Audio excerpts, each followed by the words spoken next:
하나님의 말씀 봅니다. 고린도전서 16장 13절 14절입니다. 제가 읽어드립니다. 깨어 믿음에 굳게 서서 남자답게 강건하라. 너희 모든 일을 사랑으로 행하라. 아멘. 아신대로 고린도 교회에 참으로 무질서하고 혼돈스럽고 다투고 분열됐던, 참으로 아픔을 가졌던 그러한 고린도 교회입니다. 그 원인을 가만히 보면 아주 심플해요. People respect, 사람을 존중하고 배려하는 것이 턱없이 부족했기 때문에 가진 것 많이 있었고 아는 것도 많고 은사와 재능 참으로 많았는데, 이게 사람에 대해서 이게 그들을 존중하고 귀여기지 못했던 것이 그들 교회로 하여금 큰 문제에 봉착하게 만들었습니다. 바울이 갈 수는 없지만 그것이 편지를 쓰고 이제 디모데를 보내면서 너희들이 정말 사람을 존중히 여기는가, 아주 나이 어리고 그다음 좀 나이 많고 경험이 많은 사람이 있기 때문에 디모데 같이 어린 사람이 가면 너희들이 분명히 무시할 것 뻔하길래 아마 테스트 겸 디모데를 보낸 것 같아요. 이렇게 말을 합니다. 그도 나와 같이 주의 일을 힘쓰는 자다. 이 말은 무슨 소린가 하면요, 너희가 디모데를 나를 본다라, 나 바울에게 하듯이 하라. 그럼 뭐 이걸 너희가 하면 정말 모든 분이 벗어날 수 있을 거라고 하는 전제로 깔았죠. 디모데를 환대하고 올 때 참으로 너희들에게 증거를 가지고 사람들 보내라고 말하면서 이제 그 끝에서 바울이 아주 오늘 우리가 이르고 나는 교회사 전체에 오고 가는 모든 교회와 성도들에게 꼭 필요한 권면 4가지를 하는데, 오늘 본문 13절이에요. 깨어 믿음에 굳게 서서 남자답게 강건하라. 우리말에 이렇게 쭉 한 줄로 풀었는데 4개의 분명한 명령형 동사로 되어 있습니다. 첫째가 깨어 있어라, 둘째가 믿음에 굳게 서라, 셋째가 남자답게 행하라, 네 번째가 강건하라. 모두 현재형 동사입니다. 그리고 이 군대 용어예요. 잠시만 그렇게 하는 게 아니라 쉬지 않고 그렇게 계속하고, 또 고린도 교회 성도들에게 한 명령이 아니라 이 말씀을 보는 시대의 모든 사람들에게도 늘 된다는 그런 아주 굉장히 강한 메시지를 담고 있습니다. 이제 4개 동사를 하나씩 보면서 우리에게 어떻게 이걸 받아들일 건가를 좀 살펴볼 필요가 있습니다. 첫 번째가 깨어 있으라. 깨어라는 거예요. 지금 우리는 아시는 대로 혼돈의 시대를 살아가고 있지 않습니까? 세상의 기준은 쉼없이 흔들립니다. 진리와 거짓이 구분이 안 되고, 불의와 마음은 피곤하고 무기력하게 쇠해져 가는 게 그리스도인들도 그렇고 세상도 그렇고 다 곤비함에 살아가고 있습니다. 바울 당시에도 그랬어요. 예수 그리스도 믿고 참 구원의 감격에 살던 사람 시간이 가면서 점점 시작되면서 되느냐, 여기까지 이르렀단 말입니다. 예수 부활하셨 이 지경. 그래서 바울이 이들에게 촉구하는 겁니다. 깨어 있어라. 이건 단순히 눈을 뜨라는 게 아니죠. 육신적으로 잠자고 있는 것을 말하지 않아요. 영적으로 깨어 있어란 말입니다. 영적 민감함을 잃지 말고 모든 일에 이 성령의 안테나를 켜서 거기 그냥 대문대문 넘어가지 말라는 거예요. 왜 이 사건이 있었고 왜 교회에 문제가 있었고, 그것이 다 그냥 이루어지게 아니더라 이 말입니다. 이 말씀 예수님 십자가를 지시기 바로 직전에 겟세마네 동산에서 간절히 그때 예수님이 제자들에 말씀하신 그 말씀 속에 들어있는 동사와 똑같습니다. 예수님이 제자들과 약간 거리를 두고 저 겟세마네 동산 한적한 곳에서 간절히 땀방울이 핏방울로 기도하시다가 제자들에게 왔어요. 왔더니 쿨쿨 자고 있는 거예요. 그때 예수님이 하신 말씀이에요. 너희는 시험에 들지 않게 깨어 기도하라. 깨라는 같은 말입니다. 단순한 권면이 아니에요. 군인들 향한 명령어입니다. 명령은 그대로 따르는 것밖에 없어요. 이건 목숨 걸고 따라야 됩니다. 무엇으로부터 깨어나라는 말일까요? 영적 무감각에서부터 깨어나라는 말입니다. 먼저는 자신들의 영적 무감각에서 깨어나는 거죠. 영적 무감각은 갑자기 찾아오지 않습니다. 실패가 갑자기 오지 않습니다. 반드시 그 원인을 보면 그때 그 시절에 이러한 나태함이 있었고 내가 감지하지 못했기 때문에 오늘 그 지경에 다다른 거거든요. 점진적으로 찾아옵니다. 한 방에 무너지는 개인이나 한 방에 무너지는 나라가 없습니다. 당시 물론 오늘날 교회도 가장 큰 위협과 도전은요, 밖으로부터 오지 않습니다. 반드시 안으로부터 오는 겁니다. 안으로부터 오는 거예요. 예수님이 그때 너희 원수가 밖에 있지 않고 집안에 있다는 말도 아주 의미심장한 말씀이거든요. 예배를 드리지만 마음이 자꾸 뭐래 산만해지니까, 말씀을 들어도 마음을 닫고 있으니까 내게 들려준 말씀으로 들리지 않고 한 귀로 들어 한 귀 흘려버립니다. 그러니까 깨달음이 없는 거죠. 기도의 간절함이 떨어집니다. 그래서 깨어 있어라 하십니다. 깨어 있어야만 자기를 살펴볼 수 있거든요. 작은 변화도 놓지 않습니다. 그 다음에 시대를 분별하여 깨어 있으라는 부르심이죠. 예수님은 말씀하신 적이 있어요. 너희가 하늘이 붉으면 날이 좋겠구나 이렇게 일기 보고도 아는데 이 시대의 표적은 분별하지 못하느냐, 그 말이죠. 이 세상이라는 모든 일들이 그저 거저되는 게 없습니다. 큰 사건, 작은 사건이든 이 시대가 어떤 시대인가, 이 시대 우리의 사명이 뭔가를 일깨우는 하나님의 강력한 경고의 메시지고 하나님을 들려주는 한 음성이거든요. 이걸 제대로 보라는 거죠. 이 시대는 정말 분별의 시대인 것 같습니다. 진리와 거짓을 분별해야 되고요. 은혜냐 그냥 감정의 것을 구별해야 되고요. 거룩과 타협을 구별해야 됩니다. 정신 차리지 않으면 은밀히 들어와 가지고요. 그래도 되나 보다라고 그냥 훌쩍 넘어가 버려요. 그러니까 세상의 가치관이 쫙 들어와서 진리인 것처럼 느끼게 만들고 이 하나님의 말씀이 내게 굉장히 부담스럽게 다가오는 거예요.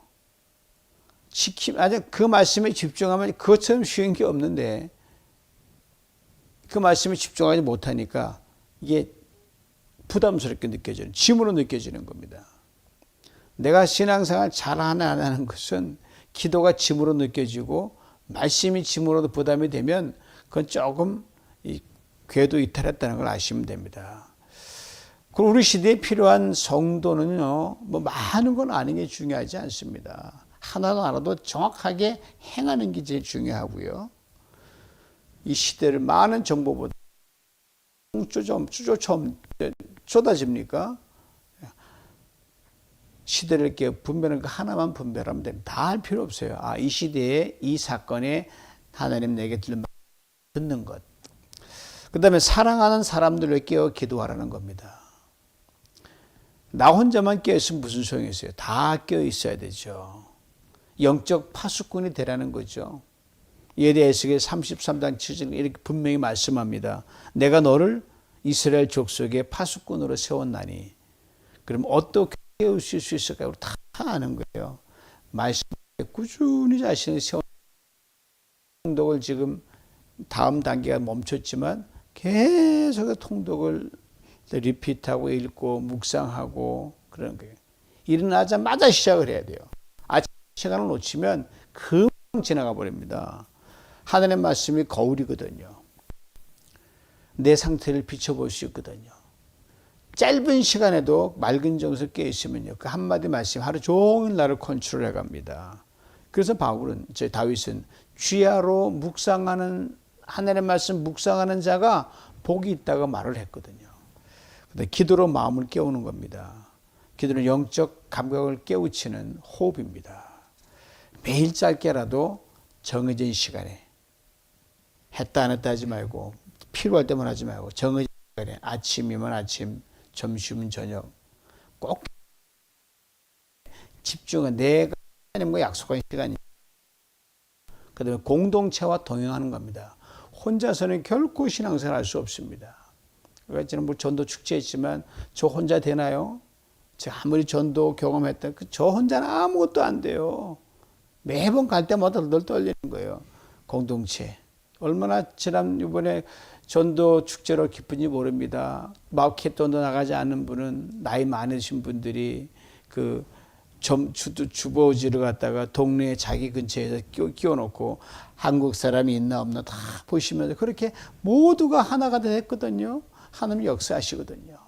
공동체와 동행하는 거예요. 함께 말씀과 기도로 껴있을 때 서로 큰 힘이 되는 겁니다. 그렇게 전서 4장 11절에 이런 귀한 말씀하잖아요.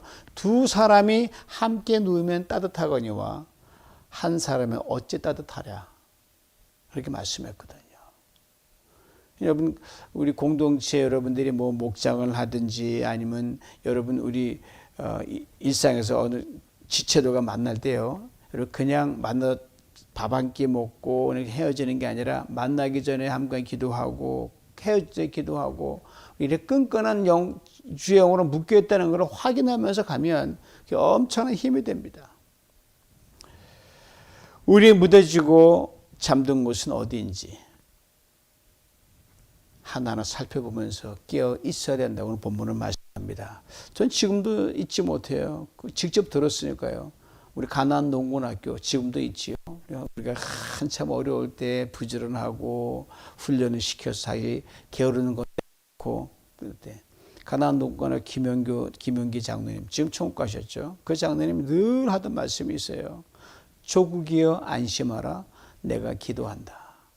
파워풀한 말씀이죠. 여러분 하나님 앞에 내 가정에 안심, 내가 너를 위해 기도한다. 교회에 안심하라, 교회를 내 기도한다. 지체들이 안심하라, 목장에 안심하라. 이거예요. 그러므로 우리는 늘 기도해야 됩니다. 주님 오늘도 깨있게 하여 주시옵소서. 내 영혼에 졸지 않게 해 주시옵소서. 둘째로 믿음에 굳게 서라고 했습니다. 오늘 시대는 한마디로 흔들리는 시대예요. 진리가 흔들립니다. 기준이 흔들립니다. 교회마다 세상 물결 앞에 쉼없이 흔들립니다. 이 정신이 없이 움직이는 거예요. 당시 고린도 교회 성도들이 그랬거든요. 이들에게 바울이 촉구합니다. 믿음에 굳게 서라. Stand firm in faith. 단순한 격려가 아니라 이것도 역시 군사 용어입니다. 반드시 사수해야 될 고지에 대한 명령이에요. 저 고지 굳게 서서 지키지 않으면 다 죽는다 이 말이에요. 너 하나 죽어도 네가 지켜야 그다음 후방에 너 후진들이 산다 이 말이죠. 그러므로 자리를 지키고 결코 뒷걸음치지 말라는 게 믿음에 굳게 서라는 겁니다. 굉장히 파워풀한 거예요. 무너진 전선 가운데 처음에 이 지원병이 안 오면 혼자 총알도 떨어지고 그럴 때가 많이 있거든요. 제공에 막 밀려오는데 그 자리를 지켜내는 죽음을 각오한 병사처럼 믿음을 지키라는 말이 믿음에 굳게 서라는 겁니다. 적장덕단에 믿으라는 게 아니에요. 세상은 끊임없이 우리를 유혹합니다. 지금 시대에 그런 신앙, 그런 믿음, 너무 고리타분해. 무슨 말씀입니까? 이런 말에 귀도 기울이지 마십시오. 고리탑탑한 게 믿음이에요. 우직한 게. 성경의 기준을 유연하게 해야 되지 않아? 무슨 말씀? 하나님 기준은 내려오면 안 됩니다. 내가 올라가려고 했어야 되지. 요만큼 낮추면 되지 않을까? 천만의 말씀입니다. 오르고. 우리 영적 근육을 튼튼해야 되는 거죠. 모두가 다 그렇게 되는데 그건 진리가 아니죠. 성경은 분명히 말씀합니다. 믿음에 굳게 서라. 한 걸음도 물러가면 안 됩니다. 여러분. 굳게 선다는 게 뭐예요? 기억한다는 걸. 오늘 고린도교회 중심을 보면 예수 그리스도 널로 죄를 죽으시고 돌아가시고 장사지는 받으시고 부활하셨지 않냐? 하도 부활에 대해서 의심을 갖고 마니까 이걸 기억하라는 거예요. 우리도 이 부활의 예수 그리스도를 정확하게 알면 오늘 흔들리지 않을 수 있거든요. 믿음에 굳게 선다는 건 세상이 아무리 변해도 우리가 붙든 진리는 결코 변하지 않는다는 확신입니다. 굳게 선다는 건요, 선포한다는 거예요.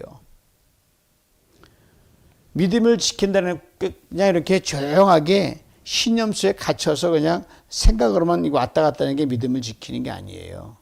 어려움 중에도 믿음을 고백하는 거예요. 의심 속에서도 하나님의 선하심을 선포하는 거예요. 하나님, 난 잘 안 믿어지지만 당신이 이 말도 안 되는 상황에서도 선을 행하실 줄 믿습니다. 이게 믿음이에요. 고통 속에서 하나님 나와 함께 하심을 확신하고 고백하는 겁니다. 이것이 굳게 선 믿음의 진짜 모습입니다. 이 믿음 세상은 이해 못하죠. 뭐 한편도 그들은 무슨 소리야? 무슨 소리야? 그 안에 예수 믿는 믿음이 있는데요. 하나님의 고백을 듣고 신다는 겁니다. 바로 이 믿음이 사람을 살리고요. 가정을 살리고 교회를 살립니다. 세상과 사회를 살립니다. 믿음은 결심으로 시작하지만 선포와 삶으로 완성됩니다. 그렇습니다. 믿음은 굳게 설 때 살아있습니다. 주님이 말씀하십니다. 내가 무너질 수 없다면 주님이 무너질 수가 없죠. 너희는 내 안에서 절대로 무너지지 않는다 이겁니다. 이게 예수 안에 있는 강한 믿음이에요. 욥의 믿음이 바로 그거였지 않습니까? 다 빼앗겼잖아요. 다 죽었잖아요. 자기 몸까지 망가졌잖아요. 그 고백을 하면 다시 불러와요. 나의 하시나니 그 나를 단련하시려는 내가 무슨 배짱으로 믿음이 있기 때문에 그런 거예요. 그거는 늘 고백해야 됩니다. 주님 복음의 진리 위에 굳게 서게 해주시옵소서. 시험과 유혹에도 넘어지지 않게 하옵소서. 셋째로 남자답게 행하라 했습니다. 이 구절 읽을 때마다 한 가지 궁금증이 있죠. 여자는 어떡하냐. 이게 남성, 여성 구분하는 어떤 성별의 구별이 아니라 그 당시 고린도 문은 남자다움이라고 얘기할 때는요. 남녀 다 통틀어서 용기, 책임감, 희생, 담대함을 이 말할 때 그냥 표현으로 남자다움이란 말을 썼습니다. 여자도 다 포함하는 거예요. 고로 남자답게 행한다는 말은 뭐냐면요. 두려워 말라는 거예요. 믿음으로 담대히 살아나가라는 겁니다. 이 말엔 다음과 같은 세 가지 도전이 들어있습니다. 첫째가 뭐냐면요. 두려움 너머로 걸어가라는 거예요. 여러분 찬양 있잖아요. 우리가 뭐 바다가 갈라지지 않으면 내가 바다 위로 걸어가겠다. 뭐 이런 거. 두려움 넘어서 가는 거죠. 이 또한 군사 용어입니다. 전쟁터 용사의 싸움터 물러서지 않고 앞으로 그냥 가는 거예요. 총알이 빗발치도 와도 그냥 가는 거예요. 죽으면 죽는 거고 나가 죽어 살아남은 다른 동료가 고지를 점령하겠지 이 말이에요. 믿음 갖고 있어도 두려움 때문에 무너지는 게 얼마나 많은지 모릅니다. 진리를 알고 침묵 속에 갇혀 있어가지고 말 한마디 못하는 경우가 얼마나 많은지 모릅니다. 고린도 성도들이 바로 그랬습니다. 분명히 잘못된 거 아는데도 내치지를 못하는 거예요. 이들의 바울이 이렇게 분명히 말합니다. 정말 하나님 믿는 사람들 맞습니까? 예수 믿는 거 맞습니까? 그러면 용기 있게 당당하게 살아가십시오 이 말이에요. 그 다음에 책임 있게 살아가라는 게 바로 남자답게 행하라는 겁니다. 말로만 믿는 것이 아니라 결정 앞에 회피하지 말고 섬김의 자리, 헌신의 자리에서 자신의 몫을 감당하는 사람이 분명히 되라는 겁니다. 이것이 영적 남자다움입니다. 요즘 시대에 책임 이루는 것이 얼마나 많은지 몰라요. 개인주의이기 때문에 조금만 손해보면 어떻게 내가 도망가는 게 많이 보이거든요. 믿음의 사람은요. 책임의 자리에서 도망가지 않습니다. 하나님 손해보지 않거든요. 이걸 알면 피할 리가 없죠. 모르니까. 그 핑계대지 않습니다. 작은 일에도 충성을 다합니다. 자신의 자리를 묵묵히 지킵니다. 그 다음에 쓰러질지라도 다시 일어서라는 부르심이 바로 남자답게 행하라는 겁니다. 바울은 지금 완전한 사람이 되라고 주문하는 게 아닙니다. 완전한 사람 어디 있나요? 쓰러질 수 있습니다. 그러나 다시 일어나라는 말이에요. 믿음의 삶은 전쟁터와도 같습니다. 실패도 있고 낙심도 있습니다. 그러나 남자답게 담대하게 산다는 것은 넘어져도 다시 일어서는 것, 실패를 두려워하지 않는 것 이겁니다. 여러분 실패가 믿음 없음이 아닙니다. 두려움에 사로잡혀 아무것도 하지 못하는 게 그게 진짜 실패입니다. 고린도 교회 혼란과 분열, 비판과 비교 속에 흔들리던 교회였습니다. 그런 게 바울이 외칩니다. 남자답게 행하라. 이제 이 말씀이 혼란스러운 시대를 사는 우리에게도 웅변으로 얘기합니다. 남자답게 행하라. 여러분 쫀쫀하게 행하면 안 돼요. 여러분 손해 봐도 보면 그렇게 큰 손해 안 봅니다. 한 해 또 후히 갚아주십니다. 이게 믿음의 길이에요. 여러분 신앙 앞에 당당하십니까? 복음 앞에 담대하십니까? 순종 앞에 책임지고 계십니까? 우리 연약함은 아시는 주님이십니다.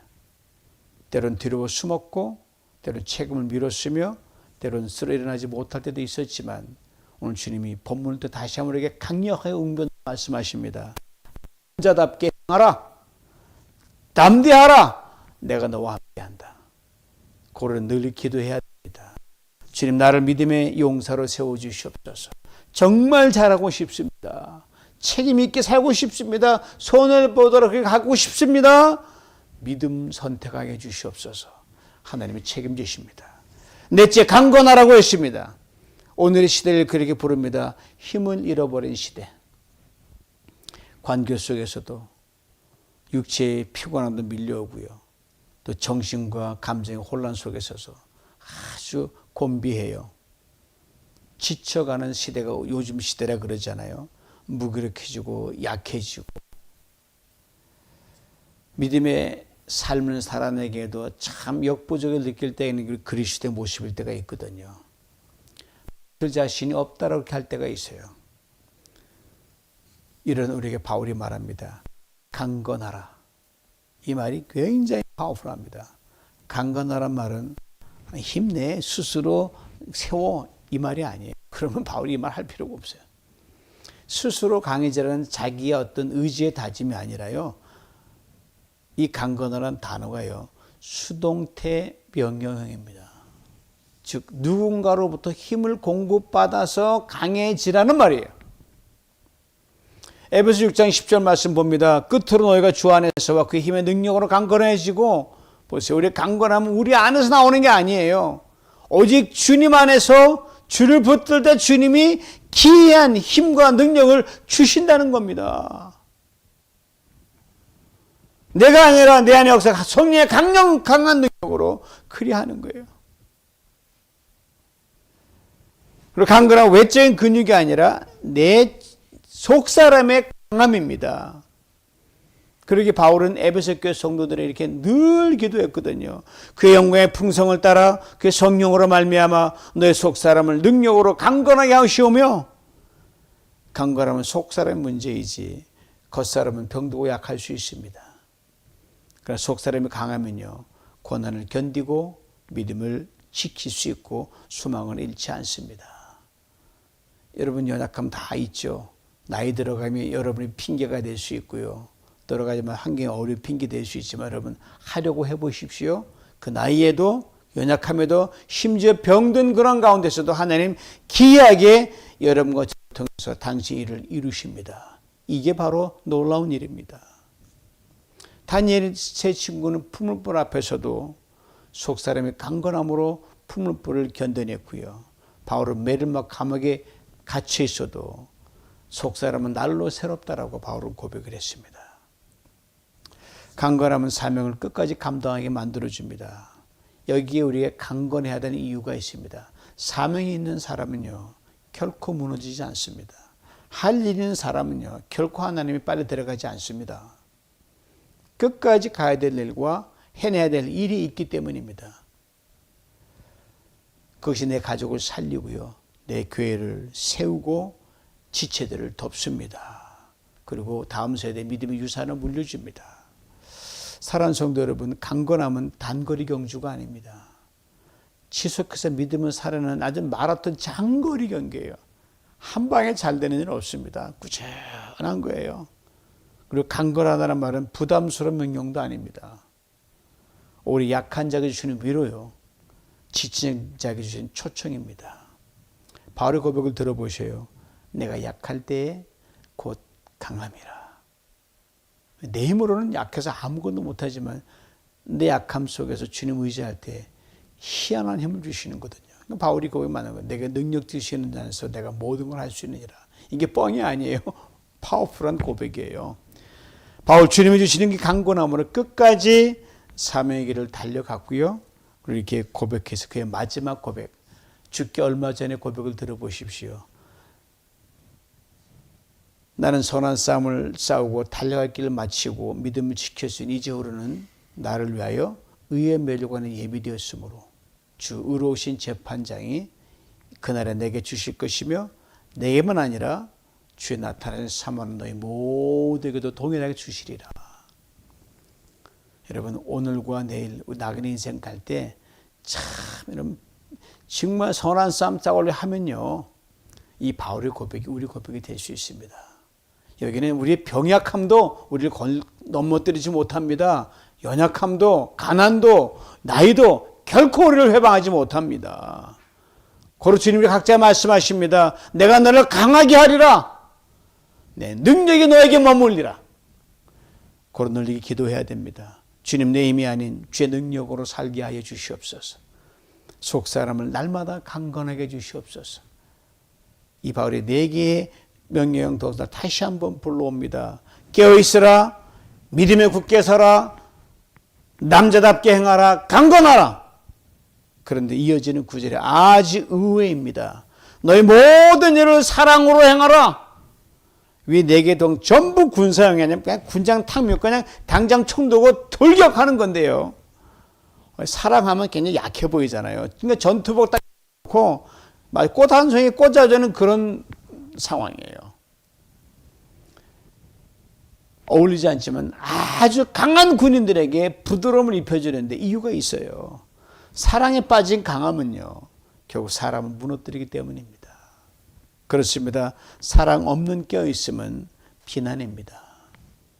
예를 들어봐요. 여러분 집안에 자녀들이 공부한 자녀를 둔 부모가 때 이 자녀의 일구수 다 감시하고 너 왜 요대로 이렇게 하나니 저렇게 하나니 일일이 깨어서 감시하지만 사랑이 없으면 걔가 주눅 들지 않겠어요? 그건 보호가 아니라 통제예요.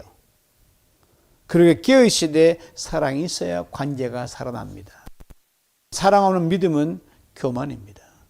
교리적으로 말지 몰라요. 사랑이 없는 말 한마디가 누군가만 돌이킬 수 없는 상처를 입히고 맙니다. 그리고 진리를 말하되 사랑으로 말하라고 성경으로 분명히 일깨워줍니다. 나가 사랑 없는 용기는 폭력입니다. 진리를 말한다고 정의를 실천한다고 누군가를 함부로 대하 존중하지 않으면 그것은 복음이 아니라 폭력입니다. 진짜 용기는 다른 사람의 마음을 지키는 것이요 그 사람의 존엄을 보호합니다. 그리고 사랑 없는 강건함은 차가움으로 다가옵니다. 우리 인생의 고난을 누구나 이기고 싶어 하죠. 무너지지 않게 단단하게 보이기를 원하고 또 그렇게 노력합니다. 근데 사랑이 없는 강건함은요. 자기를 꽁꽁 싸면은 차가운 요새 차입니다. 강하지만 남을 품을 수 없으면 그 강건함은 생명을 살릴 수가 없기 때문입니다. 이걸 잊지 말아야 됩니다. 그렇습니다. 사랑은 모든 명령의 완성입니다. 깨어있으라 사랑으로 깨어있어야 됩니다. 믿음에 굳게 서라 사랑으로 믿음을 보여야 됩니다. 남자답게 행하라 사랑으로 책임있게 행해야 됩니다. 강건하라 사랑으로 감사 안아야 됩니다. 맞습니다. 깨어있음도 믿음에 굳게 섬도 남자답게 행하는 것도 빠르게 버티는 것도 그 근본 동력은 사랑 때문이고요. 그 목적도 사랑입니다. 사랑 안에 깨어있고 사랑 안에 믿음에 굳게 서고 사랑 안에 남자답게 행하고 사랑 안에 강건하여 그리스도로 교회를 살리고 가정을 세우고 지체들을 빛나게 해주는 우리 모두가 될 수 있기를 주님의 이름으로 축원합니다. 주님 깨어있으라 하신 말씀을 듣습니다. 믿음에 굳게 서라는 명령도 받습니다. 남자답게 강건하라 하셨기에 순종하려 합니다. 하지만 모든 것 사랑으로 행할 수 있게 하여 주시옵소서. 말 한마디 내 태도 하나 행동 하나 결정 하나 스치는 감정과 생각 속에서도 사랑이 흐르게 하여 주옵소서. 주 예수 그리스도의 이름으로 기도하옵나이다. 아멘.